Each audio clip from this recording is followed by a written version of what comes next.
Hey, hey, hey. welcome. It's Valentine's Day. It's Valentine's Day.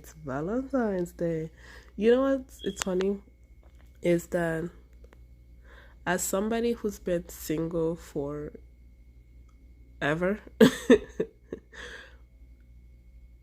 I like Valentine's Day. I do. Like, and it's a weird thing to like when you've been single forever, but I've always I was getting excited because I just love to see the decorations. I love going to get myself strawberry covered chocolate with chocolates. I love going to the movies. I'm that girl that will celebrate Valentine's Day as if I'm with somebody. And the one time I celebrated Valentine's Day with my ex, like I was just like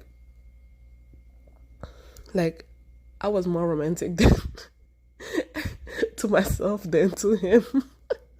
But like because I am a conscience giver, like I like to give you something where you feel like, oh my god, I really put so much thought into it. So yeah, that was that was the way to kind of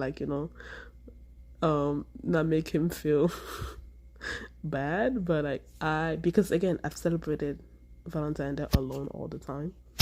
So I'm very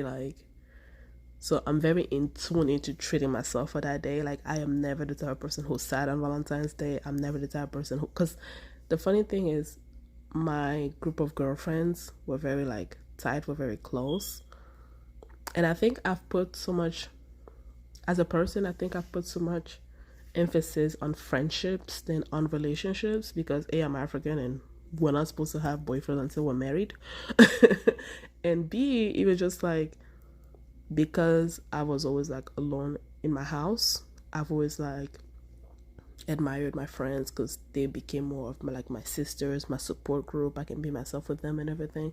So I thought, right? Because I told you, those people, I don't talk to none of their asses. But no, but I do have two really great girlfriends that I'm still friends with. Yeah, so we treat each other like we would literally text each, like the way we would talk to each other, you would think we're in a relationship, right? Because we're just like, girl, I hope you get this, you get that, we treat each other. So Valentine's Day is never boring. I'm not the type of person who's like, oh, I hate Valentine's Day because I'm single. No, it's I never feel single because I'm just I'm filled with love. And as a teacher, I'm just I want my man to love me the way my kids love me. like, the way my kids love me, I can yell at my kids, I can be mean to my kids, but then 2 seconds later they come and hug me and kiss me. That's how that's how I'm this fool to love me, okay? But since it's Valentine's Day, let's talk about love. Let's talk about love. And and it's Valentine's Day, it's Black History Month, and let's just talk about the multiple conversation people are having about love and relationships and why it's hard to date me. Okay. And I think I've mentioned this in previous episode about dating an African girl. It's when I go on a date, I'm not going there to find a boyfriend. Again, in African library, in African dictionary, boyfriend does not exist. A boyfriend does not exist. Listen to what our parents tell us. You would wait, they'd be like, you cannot date until you get married. But how am I gonna get married? Well, you figured that part out. So when an African girl is going on a date, there's no what are you looking long term, short term conversation. Fool, I'm always looking long term. I am evaluating you to see if your husband material. So every question I'm asking you is to see if I can introduce you one day to my parents. Because you are not signing up to be a boyfriend. I am not a girlfriend material. I'm a wife. I was not trained to be a girlfriend. I was trained to be a wife.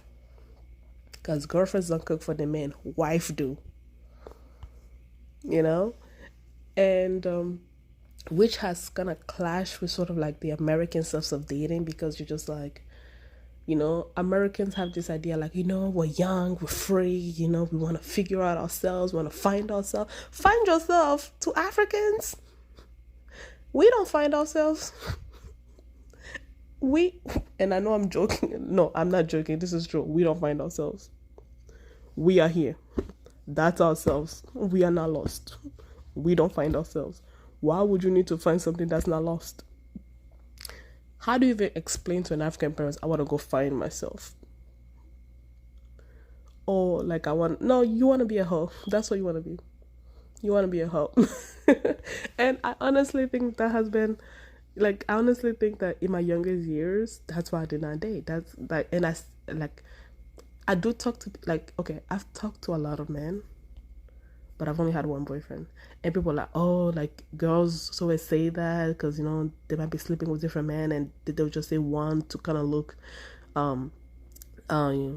perfect or pure. A guy literally said that to me because I told him, like, he was the third guy that I kissed and everything. He's like, oh, stop lying. Like, you don't have to act like a good girl. And I'm just like, fool, I'm not acting like a good girl. Trust me. If I wasn't raised African, I'll probably be a hoe. But no, I'm not trying to act like a good girl. Trust and believe that. I'm literally telling you the truth because he could not believe how at 25 years old I've only kissed 3 guys. And I'm just like, you think I could just go around kissing people? Like, the hell? Like, what? Right? So when it comes to dating, it's like, yeah, I feel like, and when I look at like my close girlfriends, they've had either one relationship like me or 2, and then they got married, right? Because we go at the table to be married. We, like, the way our mindsets are wired is like, I know I'm a wife. I'm not looking for a boyfriend because that is beneath me, right? I'm looking for a husband. So are you husband or not? And most of the time, guys are not husband until they're 40 or 60, basically, right? But like, are you a husband? Because I'm there to look for a husband. Are you a husband? So that's a hurdle. Like, me and my girlfriend were talking about this because we both had really bad breakups, and I told her, I was like, I am not getting, like, the next guy that I date will end up to be my boyfriend. Oh, will end up to be my husband. Like, I would be intentional. I would tell him from day one, this is what, you know what I mean? And she was just like, yeah, girl, like, and in our cultures, that's what happens, right? Guys don't come and be like, and it's funny because I'm Congolese, but I'm very American. Like, my Congoleseness have a limit. Because a Congolese guy will meet you the first day, they'll be like, nakobala yo, which means, like, God will marry you. And as an American, you're like, what the hell? You're a freak, right? Because from your American standpoint, you're like, don't you want to get to know me first? Like, go on a date and everything. Then, like, they'll meet you day one. They'll be like, my heart is beating for you and I will marry you. Which is like so strange, but this is how people get married, right? And the conversation is towards marriage. So I've always had 2 extremes, right? And I've always had, like, I will marry you from day one and I want to sleep with you. And I'm just like, I don't want either right now. Neither. I don't want you to marry me from day one because, like, I don't know you, and I feel like I'm the type of person that needs time to know people because my trust level is very, like I don't trust easily. So I need to get to know you forever. But that system of saying I will marry you puts you at ease because you're just like, oh, this person is is looking to be married, right? But the dilemma about being with an African or Congolese person is that although African men are taught to value marriage, no, to value getting married, they are not taught to be good husbands. So that's the problem. Because me, I am not just looking to be married, I am looking to have a good husband. In my family, there has, I think, only two people have had like one person forever, but they cheat like on each other and everything. The women in my family are either divorced or never got married. So the track record in my family is not really that great, you know. I'm conscious of that when I'm looking for a partner, because I'm like, I don't want to have stepchildren. Like, I will adopt. Adopt children would be different than having stepchildren, right? I'll adopt, but I don't like. I want to have a nuclear family. Not to say that you know having step family is bad and everything, but like I want to be. Because I just saw so much trauma and problems within those settings. I'm very like, I want to break this generational curse when it comes to relationship and marriage, right? I don't want to just be married. I want to have a good husband, and a husband to me and a great father to my children, right? So because of that, when somebody comes and be like, oh, I want to marry you, and they want to do like, because like most of the time people don't take long to be married, right? Like you know that those, oh, we met after 6 months, we got married. Those are very common in African household. They're very common. And people, and you will have your grandparents, they will last like 50 years and everything because, you know, women are more understanding. Like older women were more understanding than I think I would be understanding, because I'll be like, listen, I don't want to have a divorce, but if you push my butt too far, I will have the divorce, right? So yeah, I'm very cognizant of that. It's like, yeah, I look at my cousins, I look at and my male cousin and I, when we used to talk daily, we used to have this conversation. He was also telling me the same thing, because his father have like a lot of children with different women, and one time we were having a conversation about like we want to be the first to have like be with somebody that we truly love, be in a nuclear family, like we have our first child together, we have our children together, everyone have the same last name. Now I will hyphenate my name because I strongly believe that I want a man to come and add to what I have and not take away from me and everything.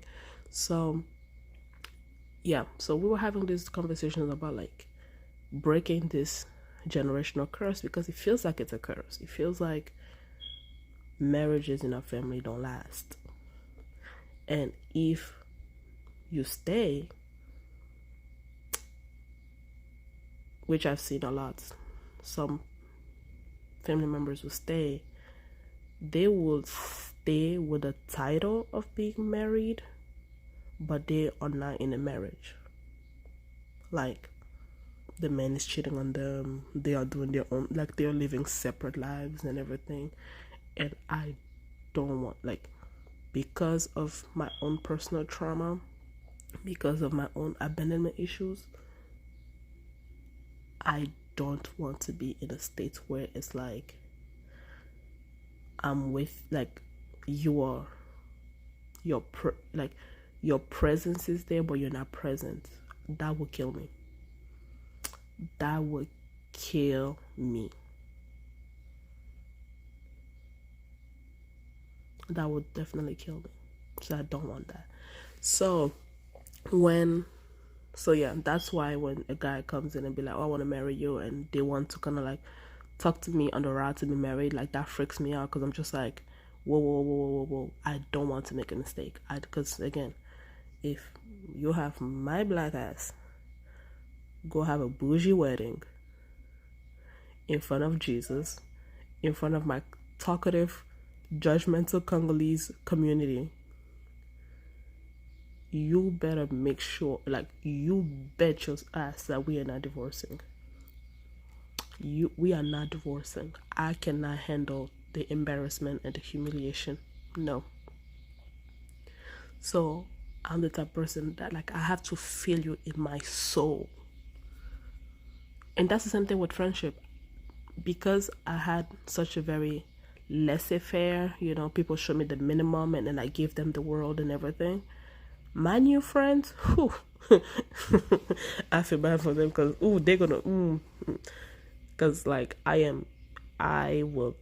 have to really know you in my soul. I have to pray about you. God have to show me you in my dreams, like for 3 months before I'm comfortable saying yes to you, right? And then on the other American side, you're like, oh yeah, let's date, I don't know, I'm still trying to figure things out, things may change. That uncertainty does not work for me. It does not work. It does not work at all. It does not work. Does not work at all. I don't need uncertainty. I don't need you. When you come to me, you should already know who the hell you are. So what I mean, I'm like, yeah, I'm still trying to figure out. Figure out what? I'm finding myself. Finding yourself where? You're there. Like, I'm African. Like, what do you mean you're finding yourself? From what? When did you lose yourself? Where did you lose yourself? Like, I cannot deal with that uncertainty. I cannot. And I cannot give it up to chance, I can't. The only thing I give up to chance is Jesus. But I mean, give him up to that thing freaks me out. And then let's talk about race, right? I am a Congolese, African, black young woman. Who do I date? And it's so funny because when I was a kid, people like, my family member, like my mom would say this, my mothers, like I told you, like I have a lot of moms who help raise me and everything. They'd be like, oh yeah, okozala mwasi ya mundele, right? You're gonna marry a white guy. You're gonna marry a white guy and everything. And then when I started growing up, like my friends would just say, like, oh yeah, you're gonna marry a white guy, and then it.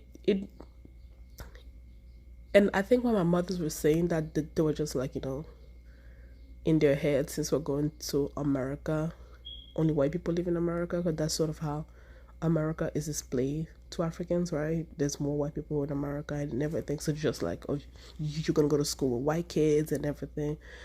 Black people don't get mad. We don't know really the slavery history like that. Like, we did not know it when I was a child. So let me just say that, right? So when my friends started saying that, we're just like, oh, like, not that I'm looking back at it, it was because they thought I was a white girl, right? Because I told you, like, if I had a penny for every time somebody called me a white girl, I would be a millionaire right now, right? So they were just like, oh, since you act white, you're a white girl, a black guy, like, black men are not gonna put up with your demands or your standards and everything, blah, blah, blah, blah. And I never really paid attention to that until I went to college. When I went to college, it became like, you only hang out with white people, you're only doing this and everything, blah blah blah. Like, like I remember this. I had my friend sit me down like, oh no, you are like our Michelle, you need an Obama. And my joke was like, you do know that he's half white, right? They were like, shut up, he's black. And then some people were just, so my dating preference became people's concern. And the funny thing was that until I went to college, I'd never been on a date. I'd never been on a date whatsoever. I'm African. We're not supposed to go on dates, Jesus Lord. We're not supposed, especially when, like, we go to college when we're 18. 18? I had my first boyfriend at 23 and my mama thought I was too young. And you think I would have a boyfriend at 18, right? So it was just like, Jesus, and you feel weird because you're just like, I don't want to seem like a punk and not tell these kids like I've never even been on a date, I never even been kissed and everything. So I was just like looking at them like, what the hell is going on, right? So because my dating experience became a concern for other people, I was just like, I became subconscious about it, right? I became like, oh, I don't want to, I don't want to betray, my black side or like, and then I feel like the white friends that I had around me, they kind of sensed that because my black friends would say stuff like, they would literally say in front of my white friends and all of that. They just sense that like, oh yeah, well, maybe she doesn't like us, or she doesn't, like, I'm not gonna ask her out because she's probably gonna say no because she has to date a black guy and everything. And I felt like, I was just like, damn, I am between a rock and a hard place, because in my heart of hearts, when I would talk about the type of man I wanted, I will always base it on character. I will always base it on character. I don't, and that's why even when I go on dates, I will ask guys questions like, have you ever hit a girl? What are your triggers? Like, do you believe like in shouting and cussing at a woman and all of that? Because those are the stuff that I was exposed to. So when I will talk about what I wanted, right? Like, I don't want a man who will beat on me. I want somebody who's generous, somebody who can apologize. I want like a ride and die. Like I want somebody who's gonna go above and beyond for me and everything. Like, I have really bad periods. Like, I have really bad cramps during my periods, and I would just talk about like, oh my god, it's because I've been doing this alone for so many times, for so long, that I'll be like, sometimes when I'm on my period, I'm thinking like, oh, like, I just love like my man to like, give me tea, because then I have to get up by myself to get teas, and everything. And I felt that way when I lived alone in France. I was literally on the floor. I could not move. Like, I did not know people. And then I was just like, I can't move. I haven't eaten like in a couple of hours. I need help. And I would just be like, oh, I just want a man who will come in and be like, hey, let me help you, pick me up, and take care of me until the pain go away. So I've never had a color attached to that man.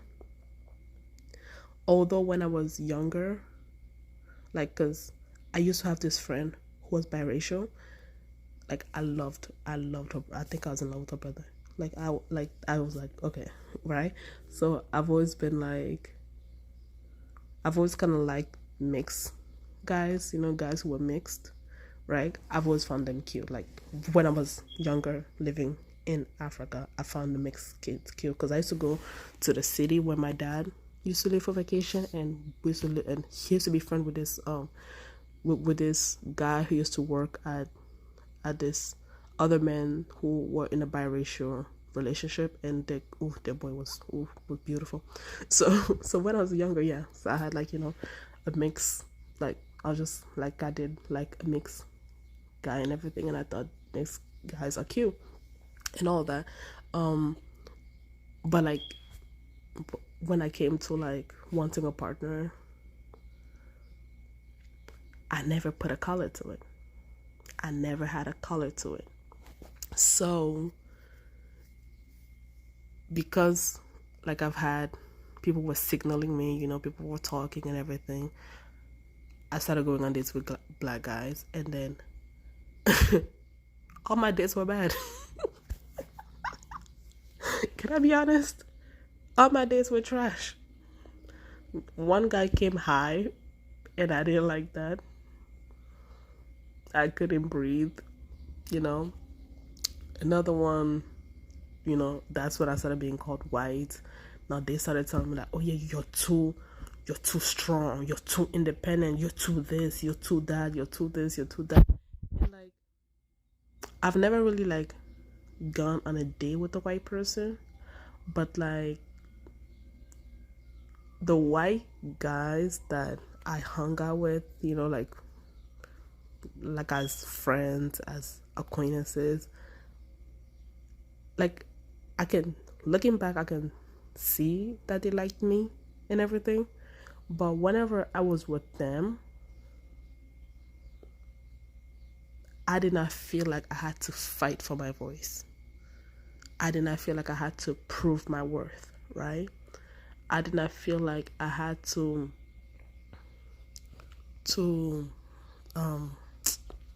how can I say it? I did not feel like I had to boost them up, to make them feel like men, because they were already men, right? They came in as men and everything. And they had this attitude of wanting to impress me. Whereas when I was going on dates with black men, I had to impress them. I had to show my worth to them, and in my relationship, when I dated a black man, my boyfriend was black and everything. In my relationship, that was literally the thing, right? He felt like he can only impress me before I became his girlfriend. And when I became his girlfriend, I had to impress him to remain his girlfriend. And I'm like, oh, you got it wrong, boo-boo. You know that quote, like the same thing that you did to get him is the same thing that you need to do to keep him? That applies to me too. That applies to me too. If you're going to be sweet, help me when I'm having my cramps before I was your girlfriend, I'm expecting you to help me when I'm your girlfriend. That bastard, when I became his girlfriend and I was going to my cramps, that bastard was snoring. But before I was his girlfriend, he got up. And I think that's why I accepted to be his girlfriend too. Because I remember it was my first time having my period when I was with him. And this man woke up at 3 a.m. He made me tea. He was there. And I was like, oh, you can go back to sleep. He's like, nah, I'm going to sit here. I'm going to sit here until I know that you're fine and everything. You go to sleep first. And when he did that, I was like, he softened my heart so much that the next day I was like, yeah, I'll be your girlfriend, man. And the next month, that bastard was in that bed snoring. You see how they get us, girls? You see how they get us? That bastard was snoring, and I'm like, hey, can you wake up? Can you make me tea? He's like, I'm tired. And I was like, well, what? So facing those differences and being told constantly like, oh yeah, especially by black men, like, yeah, your standards are too high. The stuff that you want, like, only a white guy would give it to you and everything, blah, blah, blah, blah. And I'm just like, I guess, So I think that's what turned me off with black guys. But again, I've never put a color to it, and I'm never going to put a color to it.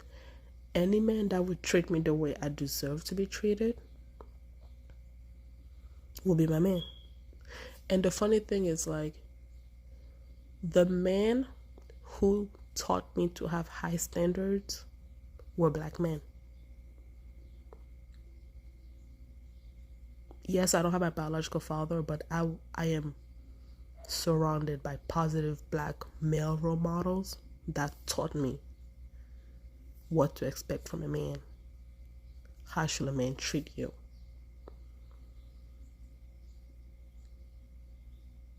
A man pays the bill. You don't have to ask a man to pay for the bill. He just picks up the bill. That's one thing I love about African men. African men will take care of you. They'll take care of you, his third mistress, and you will not know that he has 3 mistresses. I don't have to worry about splitting the bill with an African man. An African man just pays the bill. That's another cultural thing that that's another cultural thing that like some white people don't do, because I lived in Europe and they were talking about going Dutch. Like if I'm going out to eat with you and your man, and you guys are picking up separate checks, child, I am looking your man sideways. Like I am losing respect for your man, and I'm using like I can't. Like me and my man are going out to eat with another couple, and then we're picking up different checks, and then we're gonna go home, lay in the same bed, and I'm gonna spread my legs for hell to the no. Hey, did I say hell to the no? Hell to the damn no. No, So those are just like cultural nuanced stuff that I like from my African side that I don't get from like quote unquote my American side, right? And the other thing is not just the race between black and white, but I'm a Congolese girl, I'm an African girl, and finding cultural compatibility is hard, right? Because with my ex was Congolese as well, but my ex was Congolese who migrated to the West as an adult. I migrated to the West as a child. We don't have 100% the same history, right? He does not understand the nuance of me being, yes, an African kid, but I grew up in the West. Most of my schooling was in the West, right? So, yes, he can answer to my Congolese culture, but he cannot fully understand me because I'm also American. I'm also a Western girl. Does that make sense? And then with American people, or with American men, it's like you can understand my American side unless you're worldly and educated and understand the nuance of the world. I am missing my Congolese side. You cannot answer to my Congolese side, right? And then with the white man, you're like again, unless it's educated, worldly, and and one thing about white people, they're very open to learn. That's what, in my experience, that's what I've experienced, that they're very open to learn.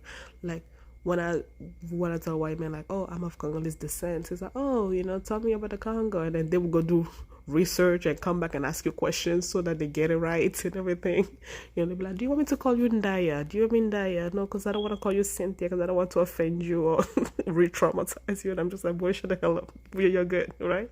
So yeah, the dating dilemma is multi-dimensional for me, right? But because like I listen to Congolese rumba, and guys, I've not listened to Congolese rumba in 15 days because I'm fasting and I'm praying to the Lord.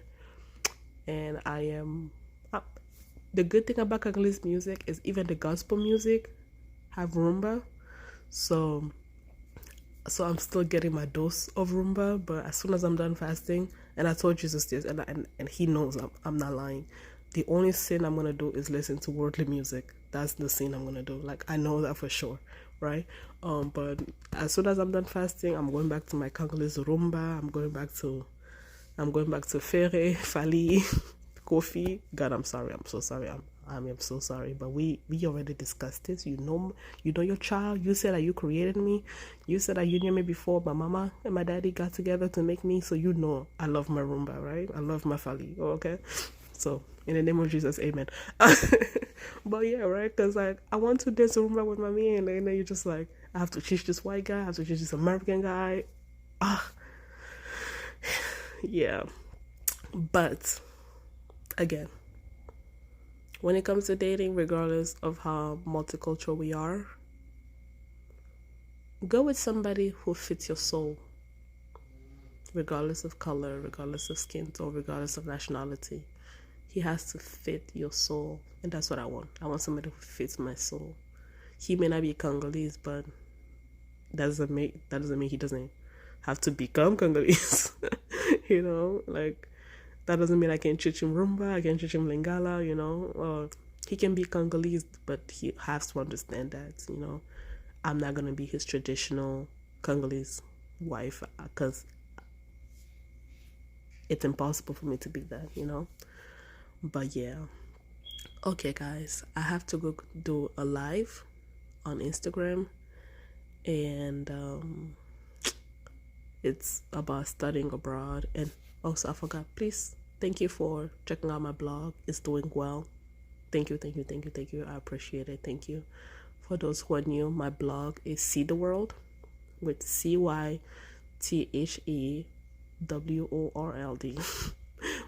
But thank you so much for spending this Valentine Day with me. And happy Valentine's Day. Treat yourself, buy yourself good chocolate. I'm gonna treat I cannot even treat myself this year because I'm fasting again. So I'm gonna celebrate my Valentine's Day next week, and I'm still packing. And yeah, thank you. Talk to you later. Bye, and happy Valentine's Day.